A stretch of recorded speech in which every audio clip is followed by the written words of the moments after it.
வணக்கம் சொந்தங்களே. இன்றைய தினமும் இலங்கை உட்பட பல இடங்களில் இடம்பெற்ற பல முக்கியமான விடயங்களோடு உங்களை நாங்கள் சந்தித்திருக்கின்றோம். இன்றைய தினம் காலை வேளையிலே ஒரு முக்கியமான தகவல் இலங்கையிலே வெளியாகியிருந்தது. இப்பொழுது ஆளுகின்ற இந்த NPP அரசாங்கம் ஊழலுக்கு எதிரான பல்வேறு நடவடிக்கைகளை முன்னெடுத்து வருகின்றது.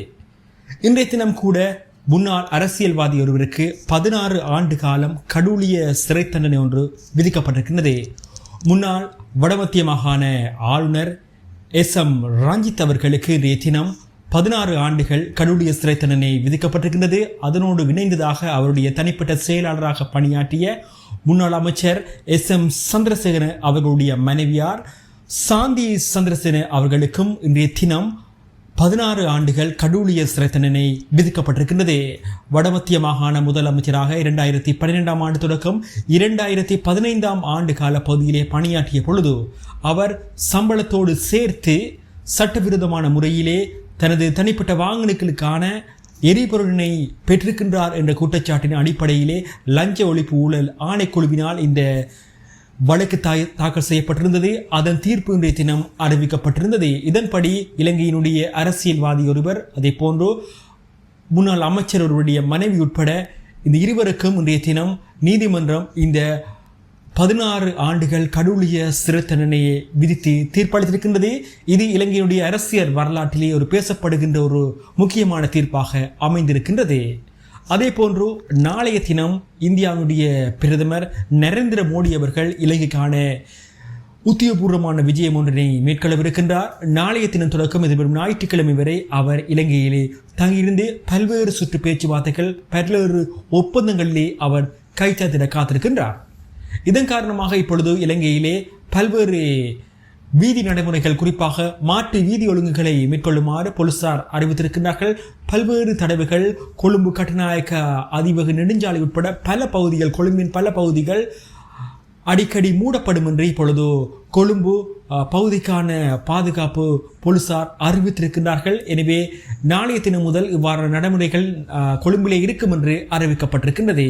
அதே போன்று இந்தியாவிலே இன்றைய தினம் ஒரு தமிழ்நாட்டிலே ஒரு சட்டமூலம் ஒன்று நிறைவேற்றப்பட்டிருக்கின்றது.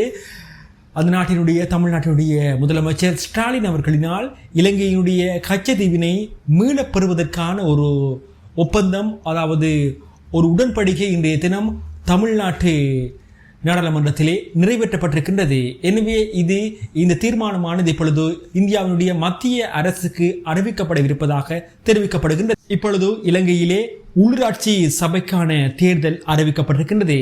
பல்வேறு உள்ளூராட்சி சபைக்கான வேட்பு மனுக்கள், பல்வேறு கட்சிகளுடைய வேட்பு மனுக்கள் இப்பொழுது நிராகரிக்கப்பட்டிருக்கின்றன. எனவே நிராகரிக்கப்பட்ட வேட்பு மனுக்களுக்கு எதிராக அந்த கட்சிகள் இப்பொழுது நீதிமன்றத்திலே வழக்கினை தாக்கல் செய்திருக்கின்றன. எனவே அந்த தீர்ப்பு அறிவிக்கப்படுகின்ற வரை, அதாவது நாளை வரை எந்த விதமான நடவடிக்கைகளையும், குறிப்பிட்ட உள்ளூராட்சி சபை தேர்தல் தொடர்பான நடவடிக்கைகளை குறிப்பிட்ட பிரதேசங்களுக்கு மேற்கொள்ள வேண்டாம் என்று இப்பொழுது நீதிமன்றம் அறிவித்திருக்கின்றது. நாளை இதற்கான ஒரு பதில் கிடைக்கும் என்று எதிர்பார்க்கப்படுகின்றது. அதே போன்று மற்றொரு முக்கியமான ஒரு அரசியல்வாதி, தமிழ் அரசியல்வாதி இன்றைய தினம் கைது செய்யப்பட்டிருக்கின்றார்.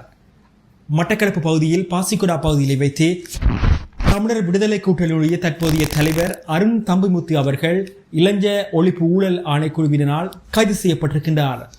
ஒரு சட்டவிரோதமான கொடுக்கல் வாங்குதல் சம்பந்தமாகவே அவர் இன்றைய தினம் கைது செய்யப்பட்டிருக்கின்றார். அதே போன்று அரசினுடைய முன்னாள் அரசாங்கத்தினுடைய அமைச்சர்களாக இருந்த வியாழேந்திரன், அதே போன்று சாமரஸ் சம்பத் உட்பட பலரும் இப்பொழுது சிறையிலே இருக்கின்றார்கள். லஞ்ச ஒழிப்பு ஆணைக்குழுவினால் செய்யப்பட்ட முறைப்பாடுகளுக்கு அமைய அவர்களுக்கு எதிரான நீதிமன்ற நடவடிக்கைகள் இப்பொழுது மேற்கொள்ளப்பட்டு வருகின்றன. எனவே இதன் அடிப்படையிலே இப்பொழுது இந்த அரசியல்வாதிகளும் நீதிமன்றத்திலே கிடைத்திருக்கின்ற உத்தரவுகளுக்கு அமைய இப்பொழுது சிறைக்கு அனுப்பப்பட்டிருக்கின்றார்கள். தொடர்ச்சியாக பல அரசியல்வாதிகளுக்கு எதிராக இவ்வாறான குற்றச்சாட்டுகள் இப்பொழுது முன்வைக்கப்பட்டுக் கொண்டிருக்கின்றன. எதிர்காலத்திலும் பல அரசியல்வாதிகள் கைது செய்யப்படுவார்கள் என்று அண்மையில் இடம்பெற்ற நிகழ்வொன்றிலே ஜனாதிபதி உட்பட அதாவது ஆளும் தரப்பு அரசியல்வாதிகள் தெரிவித்திருக்கிறார்கள். இவைதான் இன்றைய தினம் இலங்கை உட்பட பல பகுதிகளிலே இடம்பெற்ற மிக முக்கியமான தகவல்கள். மீண்டும் ஒரு காணொளியிலே உங்களை நாங்கள் சந்திக்கலாம்.